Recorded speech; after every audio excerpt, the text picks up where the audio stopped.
eu vejo que todos nós precisamos de ouvir mais de Deus. Quem crê dessa forma? Nós precisamos reconhecer e ouvir a voz de Cristo na nossa vida, na nossa caminhada, nas coisas, nas nossas decisões, naquilo que nós estamos envolvidos. Nós precisamos ter o nosso ouvido aguçado, a nossa mente mais ligada, conectada com o trono da glória, e que a voz do Senhor possa estar falando conosco nesses dias. E o que o Senhor colocou no nosso coração é falar sobre as maiores histórias já contadas. As maiores histórias já contadas, claro, que foram contadas pelo nosso mestre. E esse negócio de contar história e falar não é muito fácil. Eu não sei se você tentou já falar uma coisa e sai outra. Quem já aconteceu? Você vai tentar falar um negócio e sai outro completamente diferente. Meu Deus. Ou você vai fazer uma piada e ninguém entende, né? Aí você tem que explicar a piada que você tentou. Aí você fala assim, mas deu ruim. Não era bem isso que eu queria. Tem um provérbio que fala que a morte e a vida está no poder da língua. E quem a bem a utiliza, come do seu fruto. Então, não é uma coisa tão simples assim o falar, o expressar, se expressar. Tiago fala que se alguém não tropeça no falar, é um varão, é um perfeito varão. Porque a coisa não é tão simples assim. Quem está entendendo o que eu estou falando? Porque às vezes nós erramos não somente no que nós falamos, é como nós falamos. Às vezes erramos no conteúdo daquilo que é falado, o que falar, quando falar, né? E ter essa percepção. Eu estou no timing certo para falar determinada coisa. Às vezes nós temos a verdade e estamos andando, falando aquilo que é verdadeiro, mas talvez não é o tempo correto para ser falado aquilo. Então, tudo isso é necessário que o Espírito Santo de Deus nos dê discernimento para que nós não venhamos falar mais do que nós devemos, ou falar aquém daquilo que nós também não queremos nos calar, no momento que nós devemos falar. Eu estava pensando, e eu fui estudar sobre a fala. Você sabe que o ser humano ele fala 16 mil palavras por dia, mais ou menos. Mas a mulher fala mais.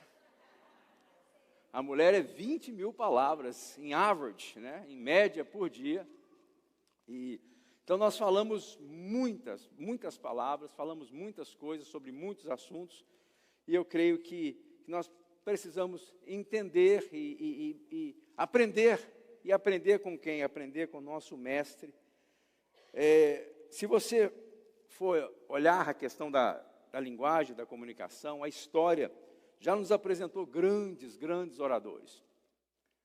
Aqui nessa nação você vê um homem como Billy Graham, que falou para milhões e milhões de pessoas em estádios lotados. Muitos se converteram, muitos conheceram a Cristo, porque o Senhor usou a voz daquele homem para que o Evangelho chegasse aos ouvidos e os corações fossem quebrantados. Teve um homem aqui, o Martin Luther King, que falou muito, foi conhecido pela sua retórica. E o que acontece? A gente vê Deus usando pessoas. Nós temos aqui um conferencista internacional no nosso meio, glória a Deus por isso, aplauda a vida dele.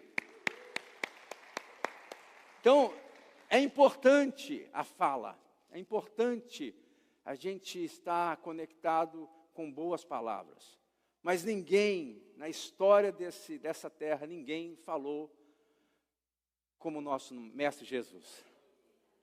Ninguém falou nenhuma palavra que saiu dos lábios do nosso Senhor, houve dolo, houve engano.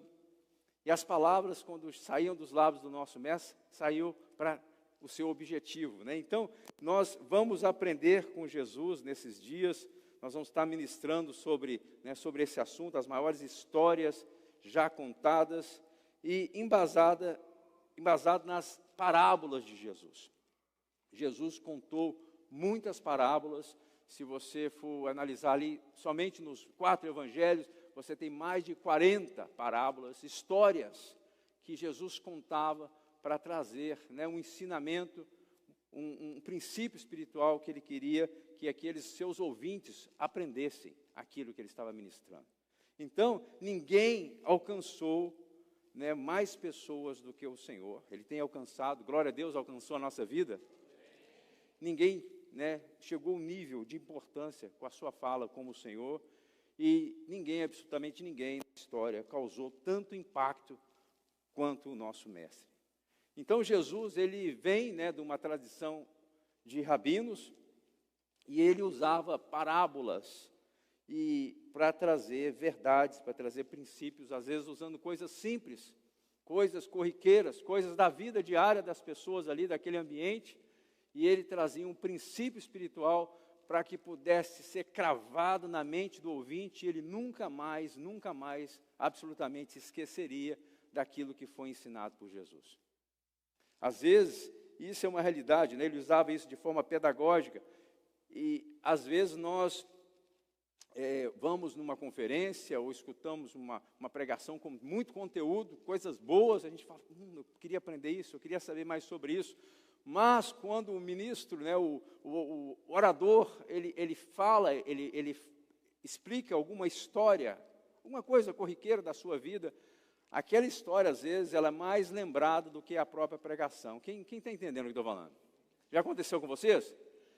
Uma historinha assim, falou assim, cara, eu não lembro o que o pastor pregou lá, mas essa história ficou cravada na minha alma, e eu continuo lembrando, isso serviu para mim, e a gente pega Jesus usava parábolas, ele usava, e o poder, né, o poder de uma história é algo assim que é indescritível. Tem histórias que você ouviu, tem histórias que você conhece, que nunca mais saíram da sua mente.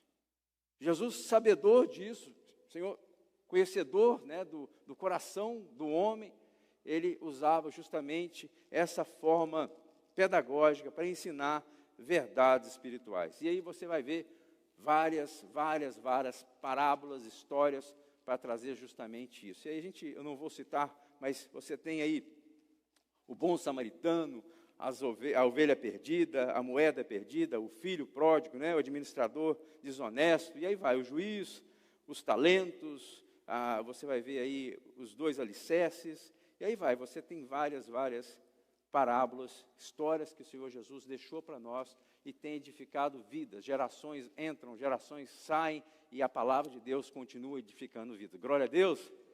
Nessa noite, eu quero meditar com você sobre a parábola do fariseu e do publicano. Antes, a gente vai ter que observar 3 coisas que eram sempre recorrentes nas histórias, nas parábolas que o Senhor Jesus deixava, né? Primeiro, a gente tem que entender por que o Senhor Jesus contava a parábola. Segundo, a gente precisa entender para quem aquela parábola era contada. E terceiro, é importante que a gente possa entender qual era o princípio que o Senhor queria deixar. Em nome do Senhor Jesus, presta atenção na leitura e depois nós vamos orar. Está lá em Lucas capítulo 18, a partir do versículo 9, nós vamos ler até o 14. Glória a Deus? Está aí na tela? A palavra do Senhor diz o seguinte: propôs também esta parábola a alguns dos que confiavam em si mesmo, por se considerarem justos e desprezavam os outros. E o Senhor Jesus conta a história dizendo: 2 homens subiram ao templo com o propósito de orar, um fariseu e o outro publicano. O fariseu, posto em pé, orava de si, para si mesmo, dessa forma: ó Deus, graças te dou, porque não sou como os demais homens, roubadores, injustos e adúlteros, nem ainda como este publicano. Jejuo 2 vezes por semana, dou o dízimo de tudo quanto ganho. 13 diz o seguinte: o publicano, estando em pé, longe, não ousava nem ainda levantar os olhos ao céu, mas batia no peito, dizendo: ó Deus, sê propício a mim, pecador. E a Bíblia diz, no 14, que um desses, né, Digo, pois, o Senhor dizendo, digo-vos que este desceu justificado para a sua casa, e não aquele. Porque todo o que se exalta será o quê? Mas o que se humilha será exaltado. Glória a Deus. Queria que você fechasse teus olhos, e eu queria que nós pudéssemos orar ao Senhor, para que o Senhor possa continuar falando conosco. Eu creio que, às vezes, quando a palavra de Deus é ministrada, existe sim barreiras no mundo espiritual que precisam ser quebradas em nome de Jesus. Às vezes é distração, às vezes são pensamentos que cruzam a mente humana, às vezes são preocupações externas que não têm nada a ver com a ministração da palavra de Deus. E esse é um momento que o Senhor Deus separa para que o povo dele seja edificado na sua própria palavra.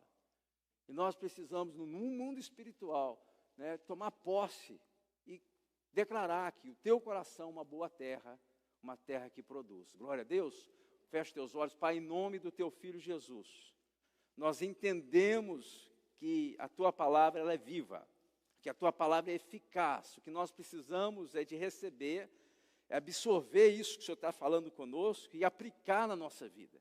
Então nós te pedimos, Senhor, nos ajuda contra toda distração, toda seta do inferno, tudo aquilo que não prospera, todo pensamento que não procede do trono da tua graça. Pai, em nome de Jesus, que os corações, as mentes possam estar completamente preparadas, receptíveis à boa palavra de Deus. Você pode dizer amém? Glória a Deus, é no teu nome mesmo que nós oramos. Então Jesus, ele usa essas duas personagens. Naquele tempo Israel estava fragmentado, ou seja, várias segmentações, vários grupos políticos, seitas religiosas que estavam ali naquele lugar. Você, quando vai lendo a palavra, você vai se deparando com esses grupos. Tinha os saduceus, que era um povo mais polido, mais rico, mais assim, ocupava os melhores lugares ali do Sinédrio, e esse povo era meio descrente. Eles tinham até algum preparo, mas eles não criam em muitas coisas. E depois você tinha outros grupos que a Bíblia nos mostra, Você tinha os herodianos, que eram da parte de Herodes, você tinha os zelotes, que queriam que houvesse uma revolução para que eles pudessem tomar o reino de volta, você tinha ali os essênios, você tinha ali vários grupos que estavam juntos, mas ali a Bíblia, nessa parábola, o Senhor fala justamente sobre o fariseu. O fariseu era um grupo bem rígido, eles eram observadores da lei, eles eram até de uma certa forma admirados pelo aquele povo.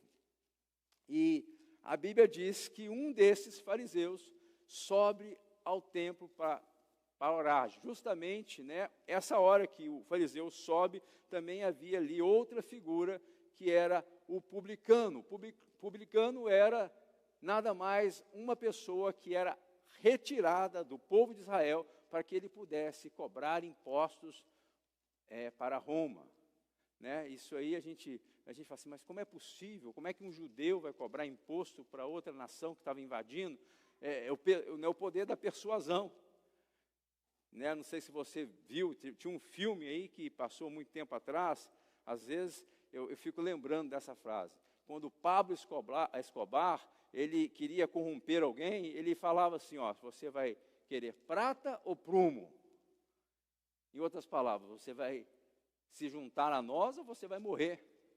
E eu creio que mais ou menos acontecia ali com aqueles publicanos. Eles talvez chegavam numa aldeia, olhavam uma pessoa que tinha uma certa liderança naquele povo, e eles chamavam para que eles pudessem fazer parte. E com certeza ali, eles começavam a tirar impostos do povo de Israel, e esse povo era muito, muito malquisto. Ninguém queria estar perto de um publicano, e a Bíblia diz na parábola de Jesus que os dois foram orar. A Bíblia diz que o fariseu foi orar e ele se colocou de pé. E ele orava de si para si. E ele falava, Deus, graças eu te dou, porque eu não sou como os demais homens. Eu não sou aí roubador como esse sujeito aqui. Eu não sou injusto. Eu não sou adúltero. Eu não sou nem um miserável como esse sujeito que está aqui, esse publicano. Eu jejuo 2 vezes por semana. E além disso tudo, além de fazer todas essas coisas, eu também sou dizimista. Eu não deixo de entregar o meu dízimo. Então, essa era a abordagem, né, do fariseu. E aí o Senhor vem e traz o contraste da abordagem do publicano. O Senhor Jesus fala que ele estava em pé, de longe, e ele nem levantava os olhos, mas ele batia no peito e dizia: "Sê propício a mim, pecador". E aí, quando o Senhor Jesus traz esse contraste, o Senhor fala que um desses dois desceu, né, ele desceu ali e ele foi justificado, enquanto o outro não foi. Desceu porque está falando do templo. E ele diz no 14: "Porque todo aquele que se exalta será humilhado, mas todo aquele que se humilha será exaltado". Então, se nós formos olhar os princípios, né, do ensinamento de Cristo, a parábola do Senhor, ele estava falando, porque ele estava ensinando a palavra de Deus. Agora, ele estava falando para quem? A Bíblia diz que ele estava falando para aqueles que pensavam que eram justos, aqueles que pensavam que poderiam chegar diante de Deus. Quando você lê no versículo 9, propôs também essa parábola a alguns que, primeira coisa, eles confiavam em si mesmos, depois eles se consideravam justos e, em terceiro lugar, eles desprezavam os outros. Então o Senhor estava falando com essas pessoas. Agora, qual o assunto que Jesus traz? Qual o princípio que o Senhor nos ensina nessa noite, que ensinou ali para aquele povo, aqueles ouvintes, e quer nos ensinar? O Senhor está falando sobre algo que nós temos lidado de uma forma muito intensa nesses dias. Eu sei que todos aqui, de uma certa forma, a gente, com certeza, ao falar aqui, a gente vai começar a se identificar um pouco. O Senhor está falando sobre autojustiça. O Senhor está falando sobre, ou se você prefere, justiça própria. E aí, o que é isso? Autojustiça ou justiça própria, né? O que é? É quando as pessoas, quando nós começamos a confiar no nosso braço. Quando nós achamos que nós somos bons, quando nós achamos que somos suficientes, quando nós, debaixo de uma capa religiosa, de uma aproximação muitas vezes que é estereótica, queremos, né, alcançar o favor de Deus. A palavra do Senhor diz, lá em Romanos capítulo 10, versículo 3, o seguinte: "Portanto, não conhecendo a justiça de Deus e procurando estabelecer a sua própria justiça, não se sujeitaram à justiça de Deus". Ou seja, aquele que estabelece no seu coração essa autojustiça, ele começa a querer estabelecer a sua própria justiça. E ele vai se aproximando de Deus, achando que está tudo bem, que não tem nada de errado. Então, a verdade é que essa questão de justiça própria é uma praga, irmãos. Nós lidamos com a Covid aí uns anos atrás, e ali a gente, você tinha aquela, não sei se você lembra, tinha que enfiar um negócio no nariz para saber se estava contaminado ou não. Quem lembra disso? Terrível aquele negócio. Estou enfiando no nariz, você vai sair lá na minha cabeça o negócio. Agora, esse negócio de justiça própria aqui, ou de autojustiça, é algo que muitas vezes nos engana, porque a gente não sabe se a gente está infectado ou não, se a gente está lidando com essa situação ou não. Interessante, quando nós vamos evangelizar, geralmente, nas palavras daquela pessoa, você consegue detectar a justiça própria. Porque ela geralmente ela começa a se auto-justificar, fala assim: não, mas eu faço isso, eu faço aquilo, eu não faço isso, não faço aquilo. Ou seja, é embasado naquilo que ela faz ou naquilo que ela deixa de fazer. E muitas vezes, até dentro da igreja, pessoas que já entenderam o plano de salvação, mas às vezes parece que vê uma amnésia e a gente começa a querer andar outra vez embasado nessa justiça própria que não agrada a Deus, que não é a vontade de Deus para a nossa vida. E eu queria que nós pudéssemos pensar algumas características da justiça, da autojustiça ou da justiça própria. A primeira coisa, né, é a questão de ser difícil, ser muito difícil de ser identificado. Aquele que está lidando com essa questão da autojustiça, ele não sabe. Aquele fariseu foi para o templo orar, ele estava achando que estava fazendo, né, ele estava por cima da carne seca, ele estava fazendo o melhor. E ele não sabia que a autojustiça estava comendo ele por dentro. Então, a autojustiça é algo que não dá para a gente perceber. Assim, é meio camuflado. O meu filho se tornou um caçador. E ele comprou uma roupa, uma camuflagem. Não sei se já viu essa camuflagem. No filme eu já vi muito, não tinha visto pessoalmente. E ele, quando coloca aquela camuflagem assim, ele pode ficar do seu lado ali no meio do mato que você não sabe que está ali. A autojustiça é mais ou menos dessa forma. Às vezes está dentro de você e você não consegue identificar. Foi o que estava acontecendo com esse homem. É imperceptível. Já viu? Você já teve experiência de coisas que você não consegue detectar? É o que estava acontecendo com ele, é o que acontece muitas vezes. Igual, né, marido traído, é o último a saber. Mulher traída, né? Não vamos falar só dos homens, né? O último a saber, não sabe o que está acontecendo, mas está acontecendo. Então, a autojustiça muitas vezes está dentro de nós e nós não estamos entendendo, não estamos percebendo, como aquele fariseu não estava percebendo que ele estava sofrendo dessa praga, desse pecado que é a autojustiça. Segunda coisa aqui que nós podemos perceber, que a autojustiça, ela se alimenta de comparações. Por quê? Porque não tem um relacionamento íntimo com Deus, ele não consegue ouvir a voz de Deus, ele não está, né, nesse relacionamento de perto com o Senhor, então ele tem a necessidade de comparar com os demais. E foi o que aconteceu aqui com esse homem. E ele olha para o lado, né, de forma carnal, de forma superficial, ele começa a olhar os buracos, as falhas, e ele fala com razão, porque aquele publicano, ele fazia, não era um publicano bom, era um publicano que cobrava impostos do seu próprio povo. E ele começa a argumentar e olhar as falhas. E muitas vezes as pessoas que sofrem com a autojustiça, elas querem olhar para o lado e elas geralmente escolhem pessoas para que possam se autojustificar e assim manter. Em outras palavras, eu não sou como aquele sujeito.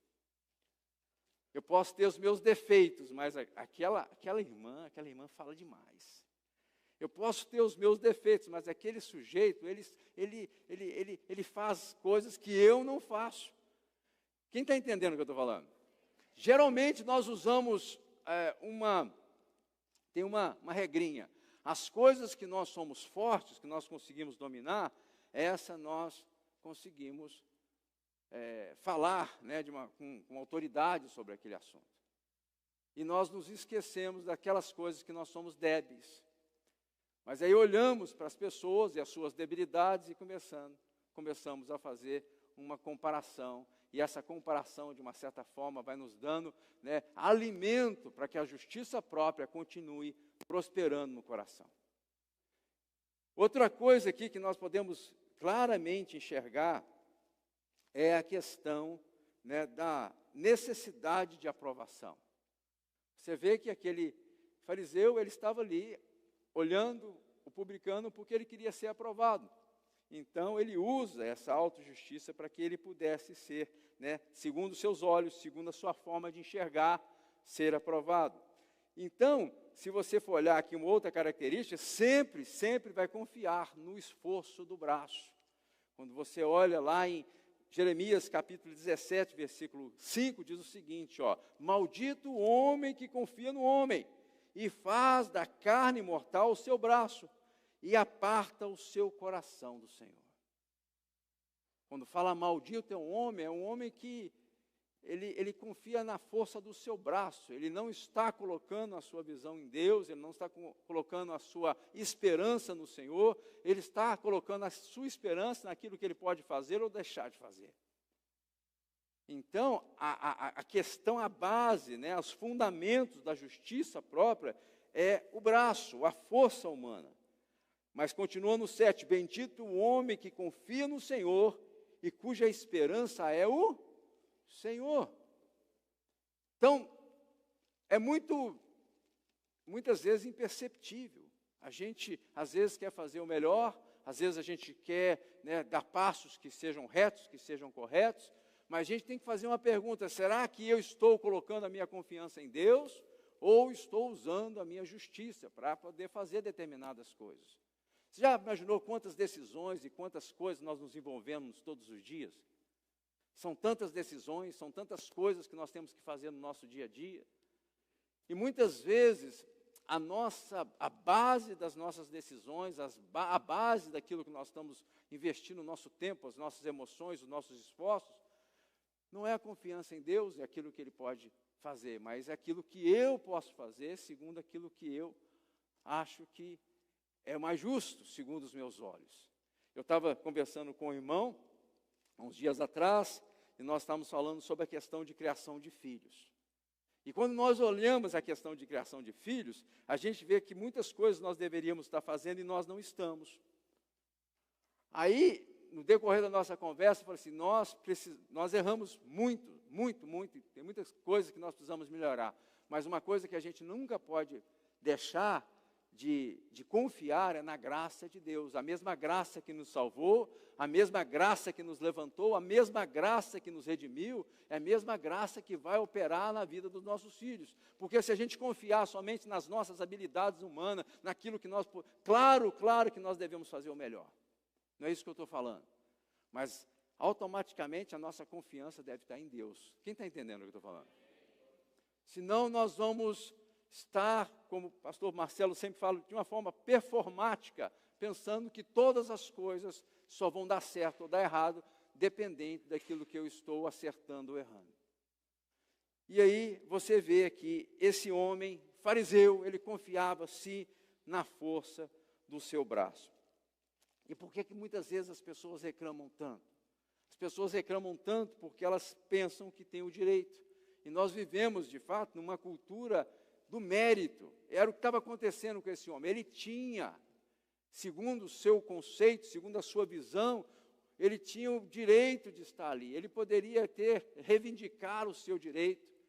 Por quê? Porque ele cria no mérito próprio. E nós estamos vivendo, né, nessa geração que as pessoas acham que tem direito de tudo. Direito, tem direito do governo pagar o seu aluguel, direito do governo te dar o seu leite, o seu pão, isso, aquilo, e você acha que tem direito. Na verdade, nós não temos direito disso. Até a vida e o fôlego da vida que nós temos é a graça de Deus. É o Senhor que tem provido isso para nós. Então, esse posicionamento, muitas vezes, de reivindicar as coisas, é perigoso, porque essa reivindicação, muitas vezes, é embasada na justiça própria, por achar que tem direito de muita coisa. Por que as pessoas, muitas vezes, têm dificuldade de receber uma repreensão? Porque elas acham que têm o direito. E quanto mais nós andamos nessa cultura do direito, né, meritória, achando que nós somos bons demais. Gente, presta atenção. Eu vejo o seguinte, a gente às vezes tem que pensar nessas coisas. Nós estamos longe dos caminhos de Deus. Quem reconhece isso? Nós não éramos bonzinhos, não. Nós éramos maus. Nós fazíamos o que era mal diante do Senhor. O fato do Senhor ter nos removido daquela condição miserável, porque Ele nos amou primeiro. E não fomos nós que amamos a Deus, não. Ele que nos amou primeiro, na nossa dificuldade, na nossa vida pecaminosa, na nossa condição miserável. O Senhor foi lá e tirou a gente daquela condição. Se o Senhor não tivesse, de uma forma sobrenatural, nos livrado da morte e do inferno, nós estaríamos naquela mesma vida. Então, glória a Deus por isso. Quem crê dessa forma? E a gente não pode permitir que essa autojustiça venha cada vez mais tomar o nosso coração achando que nós temos direito de alguma coisa. É Deus, é a graça de Deus, é o favor imerecido do Senhor atuando nas nossas vidas. E quanto mais nós nos posicionarmos como homem e mulher de Deus que reconhece o que o favor de Deus atuou na nossa vida, e nós somos agradecidos por isso. E outro ponto aqui, porque na justiça própria não há verdadeira gratidão. Você vê no discurso daquele homem, nas palavras dele, parecia que era um cara até agradecido. Oh Deus, eu te agradeço por isso, eu te agradeço por aquilo. Ele não tinha gratidão verdadeira. O que ele estava tentando é se auto-justificar em comparação com o seu próximo, com aquela pessoa que estava do seu lado.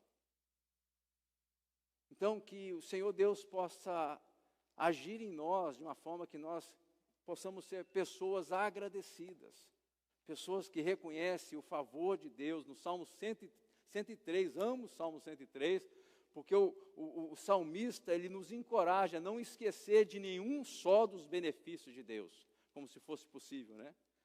Nenhum só dos benefícios, são tantos. Quem reconhece os benefícios de Deus na sua vida? A gente tem que desenvolver esse coração grato. E a gente precisa verbalizar os grandes feitos do Senhor na nossa vida. A gente tem, de fato, honrar o Senhor com os nossos lábios, com aquilo que nós fazemos, e que a gente possa tirar um pouco de nós esse egocentrismo que fala que nós temos direito, que fala que nós temos o mérito é de Cristo. Glória a Deus por isso. O mérito nosso é a cruz, a obra da cruz, aquilo que foi feito por nós no Calvário. Então, na justiça própria não tem a verdadeira gratidão. E outro ponto aqui, a base da justiça própria é o orgulho. O orgulho. Lá no Provérbios capítulo 8, versículo 13, a palavra do Senhor diz o seguinte, que o temor do Senhor consiste em aborrecer o mal, a soberba, a arrogância, o mau caminho e a boca é perversa. Provérbios capítulo 16, versículo 18, fala que a soberba precede a ruína e a altivez de espírito a queda. Gente, isso é uma lei. Quanto mais orgulhoso as pessoas se tornam, quanto mais se auto-justificando, essa auto-justiça, quanto mais se eleva, mais a soberba é vista nos corações. E aí, a Bíblia diz, não sou eu que digo, a soberba precede a ruína, a altivez de espírito a queda. Então, a autojustiça é um perigo para a vida das pessoas. Uma vida de aparência começa a ser vivida como os fariseus. Eles, até as suas vestimentas eram diferenciadas, eles tinham a necessidade de ser vistos pelos homens, eles gostavam de ocupar os primeiros lugares na sinagoga, eles gostavam de receberem o amém, aquilo que o público pudesse de fato estar afirmando aquilo que eles estavam fazendo. Então, a gente tem que ter cuidado com isso. Por quê? Porque se uma coisa que não pode acontecer conosco é a gente confundir as obras de justiça, as obras que são agradáveis a Deus, com a justiça própria. Quem está entendendo? Estou tentando não atrapalhar o que Jesus falou na palavra dele. Porque é isso, ele queria de fato lidar com esse tipo de pessoa. E a pergunta que eu fico fazendo às vezes para mim, será que eu não sou esse tipo de pessoa? Porque é muito fácil você apontar o dedo para o irmão, para o vizinho da direita, da esquerda. Mas é importante da gente fazer essa autorreflexão. Será que eu não estou andando, também permitindo que a justiça própria tenha, de fato, ocupado o meu coração? Aí, como é que eu vou saber disso, pastor? Eu vou saber disso nos meus relacionamentos, eu vou saber disso nas minhas palavras, eu vou saber disso nas coisas que eu valorizo ou deixo de valorizar. Eu preciso discernir isso na minha vida. Felizmente, o fariseu não discerniu. Né? Por quê? Como é que você sabe que o fariseu não discerniu? Porque a palavra de Deus, o Senhor Jesus, no versículo 14, diz que ele não desceu justificado. Enquanto aquele homem, aquele publicano, ele ficava de longe. E ele falava assim, ser propício a mim. Senhor. Ou seja, ele, em outras palavras, ele reconhecia a necessidade que ele tinha de Deus. E eu creio que nós precisamos desenvolver essa necessidade, né? essa consciência que nós somos carentes, necessitados do Senhor. A boa notícia é que, independente, né, dos erros, Deus de forma nenhuma, Jesus de forma nenhuma estava validando aquilo que o publicano fazia. Deus, o Senhor, ele não valida pecado, mas ele estava falando sobre o comportamento, a forma, a aproximação daqueles homens até o Senhor. Então, independente do que passou na sua história, na sua vida, tem esperança em Cristo Jesus. Glória a Deus por isso. A gente pode começar de novo, a gente pode se aproximar de Deus, a gente pode tirar esse espírito farisaico de nós e podemos sim nos aproximar do Senhor e nos arrepender dos nossos maus caminhos. É isso que o Senhor Deus fala aqui e nos encoraja, né, a fazer. Ele fala o seguinte, digo que este desceu justificado para a sua casa, e não aquele, porque todo aquele que se exalta será humilhado, e todo aquele que é humilhado será exaltado. Filipenses capítulo 3, versículo 9, diz o seguinte, não tendo justiça própria, que procede da lei, senão a que é mediante a fé em Cristo, a justiça que procede de Deus, baseada na fé.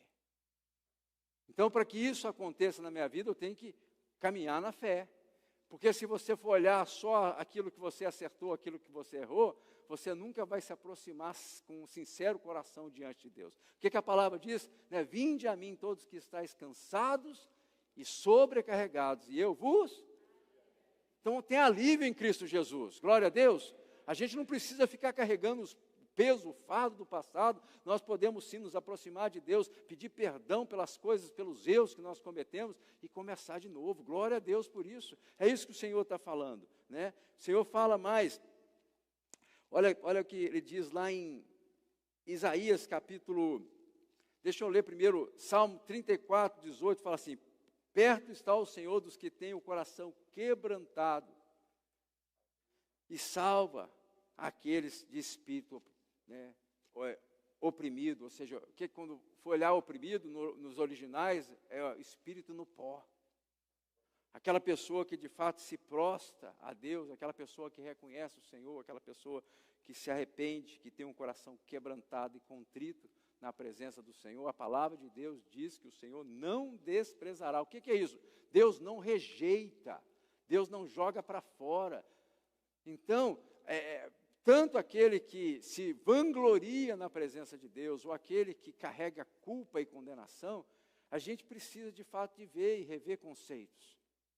Porque tanto quanto uma aproximação quanto a outra, nos impede de desfrutar aquilo que Deus quer fazer na nossa vida.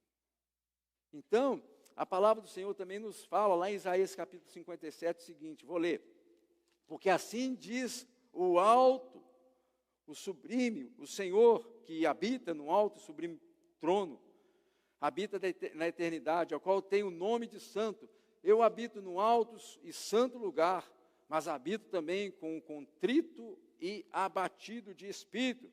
Para o quê? Para vivificar o espírito dos abatidos e vivificar o coração dos contritos. Que coisa maravilhosa. O nosso Deus, o Todo-Poderoso, Ele habita no alto e sublime trono, mas Ele também, Ele visita, Ele habita num coração contrito e quebrantado. Glória a Deus por isso. Sabe o que eu aprendo com essa parábola, irmãos? Que tem esperança para nós. Que nós temos acesso, independente da história, independente daquilo que aconteceu no seu passado, independente dos erros que você cometeu, nós temos acesso ao trono do Senhor, à glória do Senhor, à presença de Deus. Nós podemos sim receber favor de Deus, nós podemos ser, né, restaurados, nós podemos começar uma nova vida, nós podemos sim em Cristo Jesus ter um novo nascimento, porque não é mérito humano, é a obra de Deus atuando na nossa vida, é o Espírito vivificador, né, atuando em nós. E depois do tempo, né, da nossa caminhada, nós podemos sim, né, andar de glória em glória, sendo edificados nessa graça, que não é somente graça salvadora, mas também graça edificadora, né, graça que nos mantém livres da vida pecaminosa, livre da prática do pecado. A gente tem que crer dessa forma. Ah, pastor, mas todo mundo está fazendo, mas você não é todo mundo. Glória a Deus por isso. Você é um homem e mulher de Deus, você foi chamada por uma causa muito mais nobre, você foi, né, convocado, você foi alistado no exército de Deus, para que a obra de Deus seja feita nesse país, nessa cidade, no lugar que o Senhor Deus permitiu que você estivesse. Então, eu vejo que os olhos do Senhor estão sobre você, glória a Deus por isso. E essas coisas que muitas vezes nos impedem, elas não devem ser empecilho para que nós possamos ter uma aproximação de Deus que seja saudável. E eu queria que você ficasse de pé, eu vejo que muitas pessoas,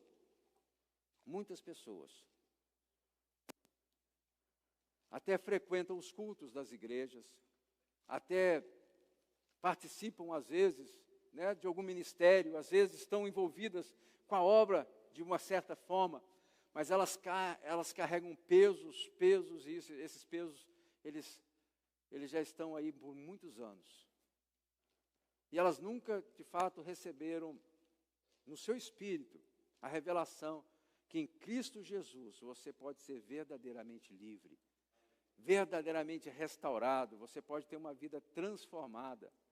A religião, ela não pode nos dar isso, mas o relacionamento com Deus pode.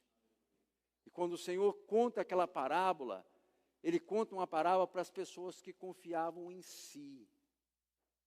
Elas tinham colocado a confiança no seu braço, na sua força. Eu vou fazer isso, eu vou fazer aquilo. O Senhor nos chama, a vida com Cristo nos chama para ter uma caminhada muito mais leve. Uma caminhada que você vai agora depender de Deus e não depender da força do seu braço. A graça manifestando a vida de Deus sobre você e sobre mim. E uma coisa que Deus quer fazer é nos tirar desse lugar que muitas vezes a gente está enterrado. Pode ser um trauma, pode ser fortalezas mentais, pensamentos que muitas vezes travam. Pode ser a acusação de coisas que aconteceram no passado, que você fala, que você se sente completamente indigna de ter participar, né, da igreja, participar da membresia da igreja, de fazer parte de um ministério, e tantas outras coisas. Você fala assim, não, para mim não, talvez a pessoa que está do meu lado, ele é mais digno do que eu. Eu quero te dizer que o Senhor Deus, Ele te aceita. O Senhor Deus, Ele te chama. O Senhor Deus, Ele quer que você, de fato, e eu, possamos ter esse coração contrito e quebrantado na presença dEle. Reconhecendo que nós precisamos dEle. É isso que Ele precisa. É isso que Ele quer, que nós possamos reconhecer a nossa necessidade de Deus. Glória a Deus. Queria convidar você a fechar os teus olhos e meditar na palavra de Deus. Meditar naquilo que o Senhor Jesus está falando com você nessa noite. Eu sei que pessoas aqui são tão importantes, mas muitas vezes elas não se veem como importantes. Pessoas são tão especiais para Deus, mas elas não se veem como especial, elas se veem como comum. Eu quero te dizer, em nome de Jesus, nessa noite, você não é comum. Você é uma pessoa que é muito, mas muito importante para Deus. E eu sei que Deus tem cuidado de você. Durante a sua infância, o Senhor cuidou de você. Na sua adolescência, o Senhor Deus cuidou de você.